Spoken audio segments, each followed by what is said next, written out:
Imagine a single educator. They're sitting at a desk in an empty room, and they're just recording a quiet, raw vocal melody. Right, just a basic voice memo kind of thing. Exactly. But then, within minutes, an artificial intelligence maps the emotional cadence of that single take, and it transforms it into this massive, multi-gendered worship choir. Oh, wow. Yeah, layered over complex beats and synthesized harmonies. And today, we are doing a deep dive into what happens when the absolute bleeding edge of artificial intelligence collides with, ancient theological truth. It really is such a profound juxtaposition, I mean, when you think about it. It totally is. You have this deeply rooted, inherently human search for theological meaning, and it's slamming right into, well, the most disruptive technological paradigm shift of our lifetime. So we are dissecting a highly revealing behind-the-scenes diary of a launch today.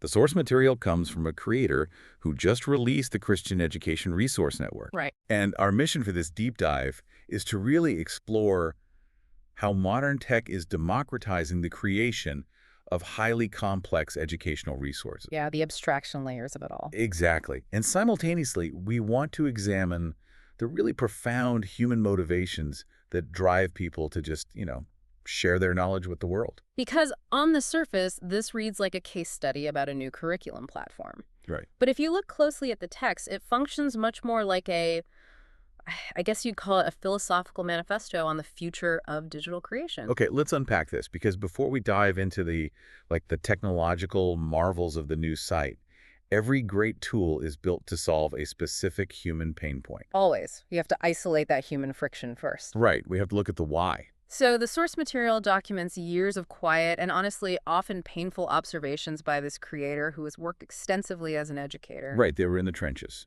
Exactly. They were watching students actively wrestle with their faith in environments that were indifferent and sometimes, overtly hostile to their foundational beliefs. And the core frustration the creator notes here isn't just about navigating secular environments. It's actually about the inadequacy of the educational response to those environments. Yeah, they use a really striking phrase. Right. They specifically lament seeing, quote, sharp minds dulled by shallow curricula.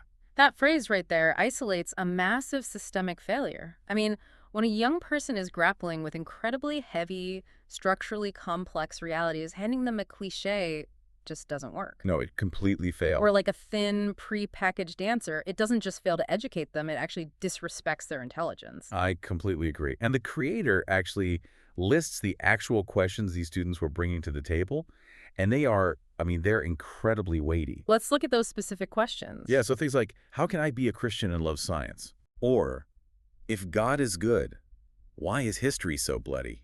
And do all religions basically say the same thing?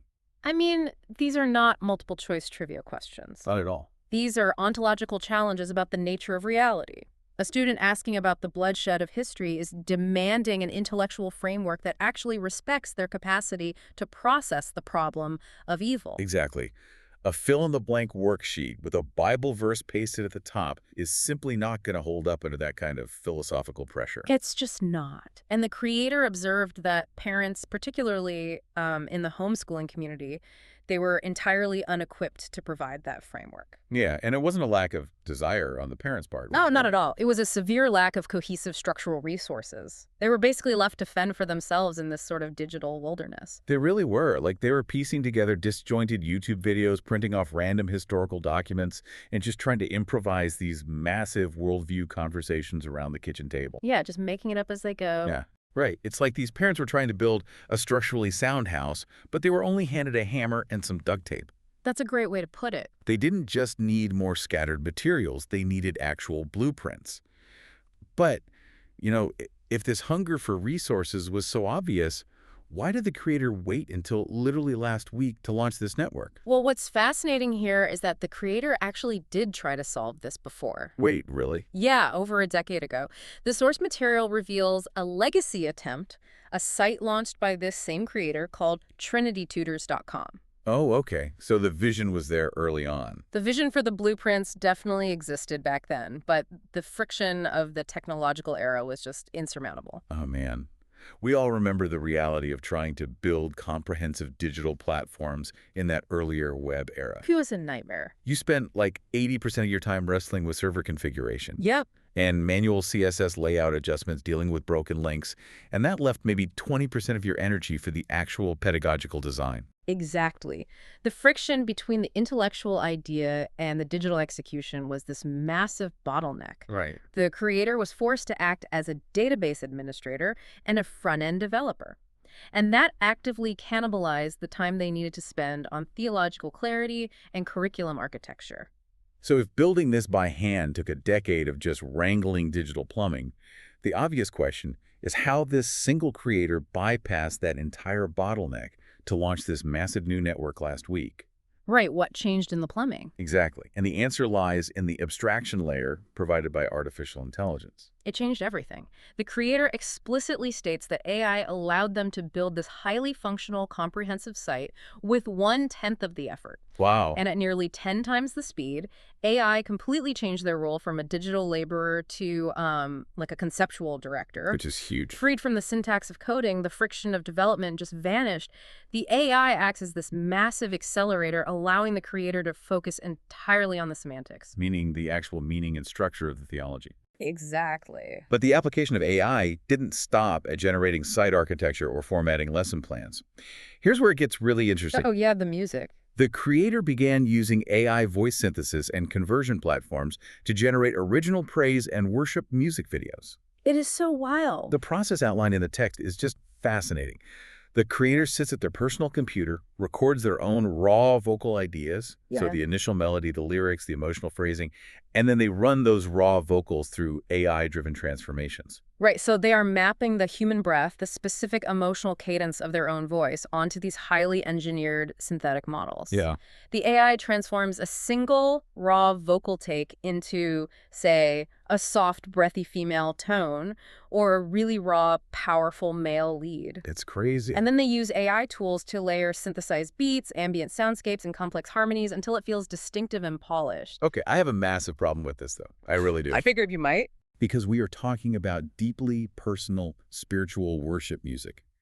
The entire philosophical premise of worship is the authentic human soul crying out to its creator. Right, the authenticity is the whole point. Exactly. So when you use AI to synthetically alter your voice into a completely different gender or tone, creating a voice that literally does not exist in the physical world, doesn't that strip away the authentic human element of worship? It's a really valid question. It feels like forging the soul of the performance, like crossing a hard line from amplification to fabrication. Well, that tension is exactly what makes this use case so fascinating. It forces a total reevaluation of where authenticity actually resides in the creative process. Okay, but how does the creator justify it? The creator anticipates this exact pushback in the text.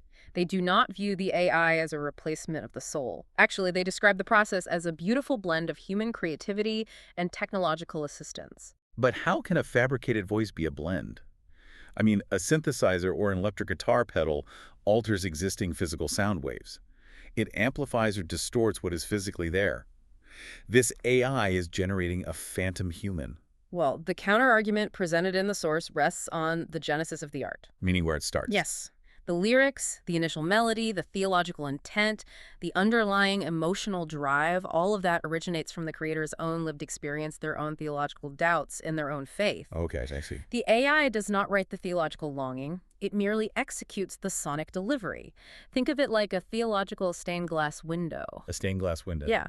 The window itself is an artificial construct, right? It's highly engineered and completely unnatural. But its entire purpose is to take authentic light and allow it to shine through in complex new colors that a single pane of basic glass could never achieve. Oh, wow. A stained glass window engineered by algorithms. Exactly. That implies the authenticity lies entirely in the human intent, not the physical delivery mechanism. Precisely. And what that means is that the creator can act as the composer, the producer, and the entire multi-gendered choir simultaneously. It's a complete democratization of high-level production. A single educator at a desk is now an entire production studio. Outputting art that would have cost tens of thousands of dollars just a few years ago. Right. Which brings us to the economic reality of the platform. Because with this massive, unprecedented level of high-quality output, I mean, entire theological curricula, massive historical frameworks, and AI-generated music, you would assume The creator is monetizing the platform to capitalize on their hard work. That's the standard playbook of the modern creator economy, right? Yeah, You scale the output, you lock it behind a subscription tier, and you capitalize on that newly found efficiency. exactly. But the reality presented in the text is exactly the opposite. Completely subverts the expectation. Everything on the Christian Education Resource Network is 100% free. Yeah, the creator explicitly states that making it free was totally non-negotiable. And they have a highly specific target audience in mind here. The text mentions, a mom in a small apartment, a dad working 2 jobs, or an under-resourced young teacher. People who are already stretched so thin. Exactly. The creator knows these families are experiencing massive economic pressure just affording housing and basic groceries. Cost had to be the absolute last possible barrier. And beyond the sheer empathy for stretched budgets, there is a fundamental theological motivation driving this economic model. Right, the idea of grace. Yes. The creator states simply, grace is free. Therefore, it seemed philosophically required that resources designed to foster spiritual formation should reflect that exact same principle. Unmerited free distribution. Exactly. And if we connect this to the bigger picture, it is a radical departure from the standard digital dynamic. Oh, totally. We're so used to being monetized. Right. In an era where digital content is aggressively paywalled and audiences are treated strictly as consumers, this creator treating their educational and artistic labor as an offering rather than a commodity, it shifts the entire dynamic. It changes it from a commercial transaction to a real human relationship. The creator actively resists the label of a distant expert profiting off a proprietary system. They are positioning themselves instead as a fellow pilgrim offering their labor as a gift to the community. I love that phrase, fellow pilgrim. And that relational approach really extends into the core philosophy driving the platform. They have this phrase, a mini liturgy, that dictates the creation of all their content. Right, the mini liturgy. It's think deeply, act faithfully, discern wisely. Let's unpack the mechanics of that framework because it's so central to what they're doing. Okay, let's start with think deeply. Think deeply directly addresses the frustration of those shallow curricula we talked about earlier. It's an active rejection of both lazy anti-intellectualism and prideful academic arrogance. It demands that students grapple with the heavy, bloody questions of history without settling for easy answers. Exactly, and then act faithfully grounds that intellectual work in physical reality. Because knowledge isn't enough on its own. Right. The creator insists that if education only produces clever minds but fails to result in tangibly transformed lives, it has missed the mark completely. Transformed lives matter more than test scores. And then the third pillar, discern wisely. Uh. This is arguably the most critical survival skill for anyone living today. Oh, without a doubt. Because, for you listening right now, you don't have to be a high school student to feel that crushing weight of information overload. We all feel it. We're all swimming in that moral confusion every day, navigating an absolute avalanche of data and algorithmically driven outrage every time we look at a screen. It's exhausting. I look at this mini liturgy like a noise-canceling algorithm. It doesn't physically remove the noise of the internet, but it introduces a highly specific frequency. Think deeply, act faithfully. That kind of phase cancels the cultural static so you can actually hear yourself think. That's a brilliant way to frame it. And having established this profound philosophical framework and utilizing all these cutting-edge AI tools to build the resources, the creator ultimately had to collide with reality. Launch day. Exactly. The source material offers a highly vulnerable look at the psychology of the launch day itself. What happens when theory finally meets the real world? The physical act of pushing the code live is described in the text as feeling, quote, strangely ordinary and sacred. I love that description. It's so good. It's an incredibly quiet, solitary physical movement, just a mouse click for a project that leverages such massive technological power and years of conceptualization. And they use this evocative image of setting a small boat into a wide ocean. Meaning there was no aggressive marketing funnel. Right, no corporate PR blitz, no launch strategy. The vulnerability of releasing the work was a complex mix of relief, hopeful ache, and this quiet, inevitable anxiety of wondering, will anyone misunderstand? Because the second you publish your work, you surrender all control over how the world interprets it. You really do, and the launch was not flawless. The creator openly admits the site is filled with coming soon labels, unfinished concepts, and massive subjects requiring much more attention. But they embrace that, right? Yes. Rather than hiding those gaps or waiting another decade for an illusion of perfection, They made a deliberate choice to embrace the smallness of the launch. They view every piece of content currently available as a single seed planted. Exactly. So what does this all mean? For you listening to this deep dive right now, maybe you have a hidden folder on your desktop filled with half-finished projects, or someday, dreams that are just sitting in a drawer. There's a vital lesson here about the courage it takes to launch something imperfect. It requires a complete abandonment of the desire to control the outcome. And the creator frames this abandonment of control through the biblical metaphor of the loaves and fish. Oh, that makes so much sense. Right, they acknowledge their complete inability to fundamentally change a single human heart, or to foresee the infinite nuances of how this material will be used in someone's living room. They just have to offer what they have. Exactly. Their responsibility begins and ends with faithfully providing the raw materials. They offer their loaves and fish and trust their faith and the community to multiply the impact. Because true influence isn't about engineering a viral moment or controlling the outcome. Not at all.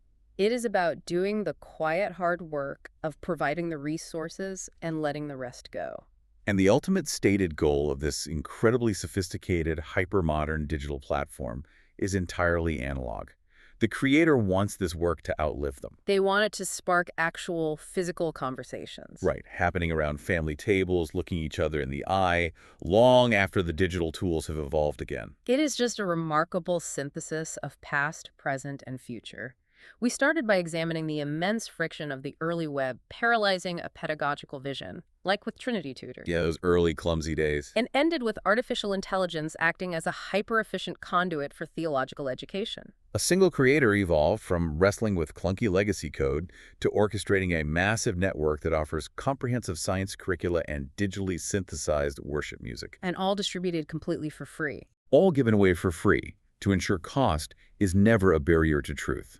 And whether you are an educator, a parent, or simply someone trying to navigate the modern digital landscape, that mini liturgy, to think deeply, act faithfully, and discern wisely, is just a powerful, functional framework for consuming information today. It absolutely is. It proves that while the tools of creation are evolving at a blinding speed, the human intent and the philosophical framework behind those tools remain the absolute anchor. Which leaves us with a final, lingering thought to ponder long after this deep dive concludes. If artificial intelligence can now perfectly synthesize the emotional nuance of human voices to lead us in spiritual worship and generate educational curricula at 10 times the speed, Yeah. how might this force us to completely redefine what makes art, education, and even faith authentically human in the decades to come? Thank you for joining us on this deep dive. Keep asking the big questions.